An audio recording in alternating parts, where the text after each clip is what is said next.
Bueno, pues aquí ens trobem a l'estació de Manresa Alta que he creat jo amb el Minecraft, en el campus de Minecraft amb Redstone. Vale? És una estació que es troba a Manresa i és la línia 5 de la línia R5. Hi ha dos edificis, que és el principal que surt dels garatges, i després hi ha l'altre que és com més per la gent que hi treballa. L'entrada té té escales, aquí l'he canviat, segurament tindré una imatge en pantalla, que segurament la posaré. Bueno, això seria el que està feta per mi i està feta pel Codelern. Aquí teniu dos seients que surten, els atrils per pagar, aquí és on tu pagues els tiquets o si tens ajuda. Bueno, aquí tenim una porta amb una placa de pressió que tu la petes i passes. I bueno, aquí tindríem també unes llums amb uns focus solars, amb un focus de nit, que és perquè quan estigui de nit s'encendran les llums aquestes, que en aquest cas és de nit. Aquí tenim una baixada que porta els andens per baixar a baix i tirar tot recte. Això se m'ha oblidat de canviar-ho a pedra, però bueno.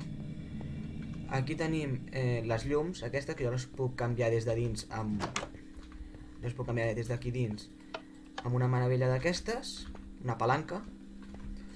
I bueno, aquí tenim el sistema de manteniment. Jo aquí poso un disc de música, és aquest, i m'obre la porta. Vale? Tindrem aquí un circuit bastant bàsic de Redstone, i aquí seria el passadís de manteniment.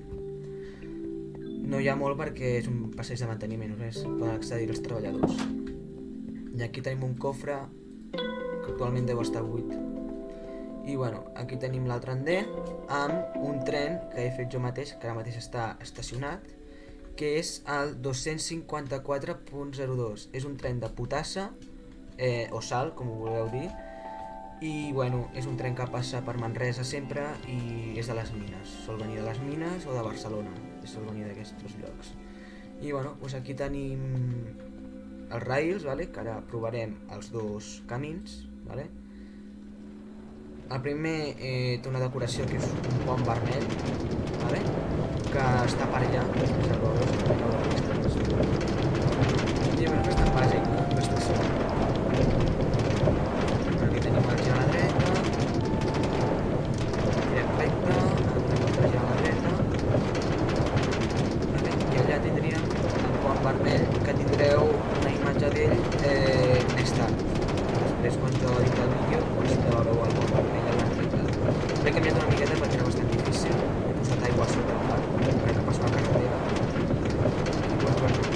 L'altre camí és igual que aquest, que sense el pont, i espero que us hagi agradat. I bueno, m'alegra molt que us hagi agradat el meu mapa, m'ha costat moltíssim de fer-ho, però m'he estat una tarda fent-ho.